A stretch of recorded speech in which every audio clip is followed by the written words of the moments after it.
The growth of all organisms depends on the availability of mineral nutrients, and none is more important than nitrogen, which is required in large amounts as essential components of proteins, nucleic acids, and other cellular constituents.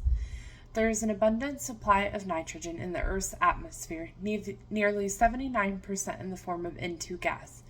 However, it is unavailable for use by most organisms because there is a triple bond between the two nitrogen atoms. In order for nitrogen to be used for growth, it must be fixed in the form of ammonium or nitrate ions.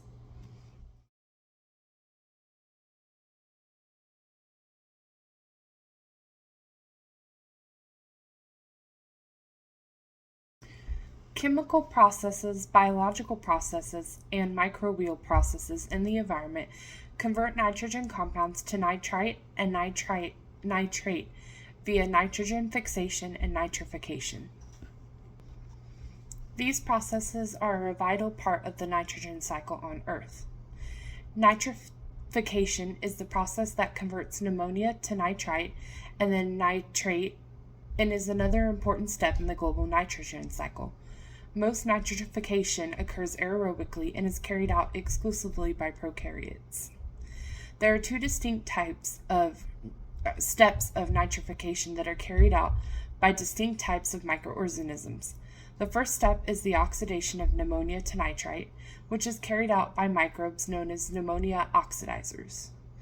Aerobic ammonia oxidizers convert ammonia to nitrate via the immediate hydroxylamine, a process that requires two different enzymes, ammonia manganese and hydroxylamine oxidorotase.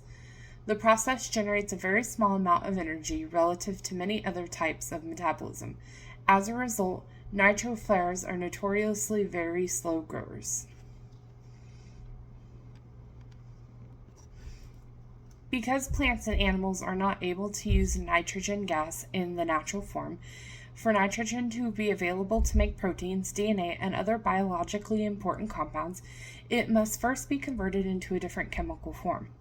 The process of converting into biologically available nitrogen is called nitrogen fixation. N2 gas is a very stable compound due to the strength of the triple bonds between the nitrogen atoms and requires a large amount of energy to break the bond. The whole process requires 8 electrons and at least 16 ATP or energy molecules. As a result, only a select group of prokaryotes are able to carry this out since it is an energetically demanding process.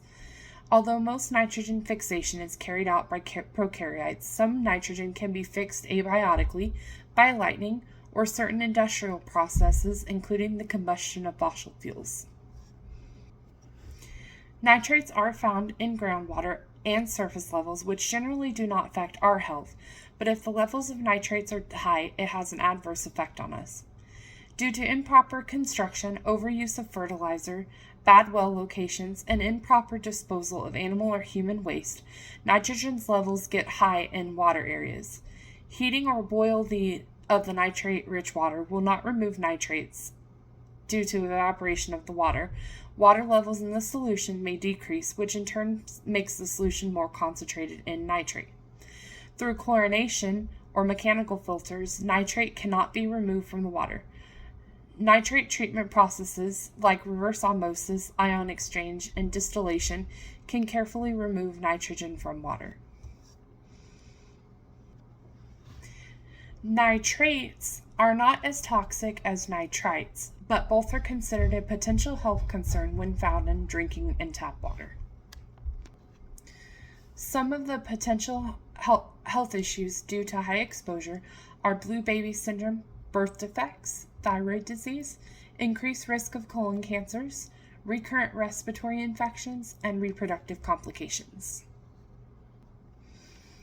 In the environment, high levels of nitrogen and phosphorus can lead to a process called eutrophication. Eutrophication creates harmful algal blooms, dead zones, and fish kills, which begins with an increased load of nutrients to estuaries and coastal waters from fertilizer runoff and other industrial runoff. Eutrophication sets off a chain reaction in the ecosystem, starting with an overabundance of plants and algae. The excess algae eventually decompose, producing large amounts of carbon dioxide. This lowers the pH of seawater in a process known as ocean acidification.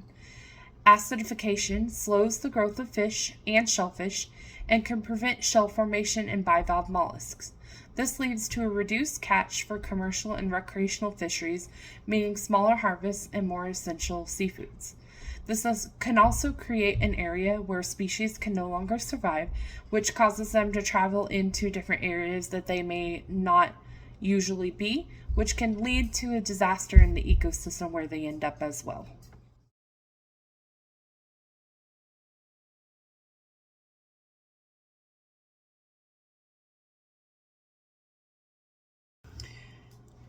Daily, there are laws, programs, and other such things to work on how to create solutions to prevent these issues. In agriculture, some of the ideas have been applying fertilizers in proper amount and at the proper time of year, as well as keeping animals and waste out of streams, which would keep nitrogen and phosphorus out of the water and protect the stream banks. Farmers apply nutrients on their fields in the form of chemical fertilizer and animal manure, which provide crops with the nitrogen and phosphorus necessary to grow and produce the food we eat.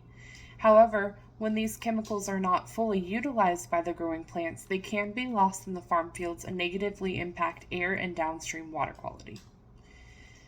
Other methods that they are using to reduce nutrient loss is adopting nutrient management techniques, using conservation drainage practices, ensuring year-round ground cover, planting field buffers, implementing conservation tillage, managing livestock access and engaging in watershed efforts.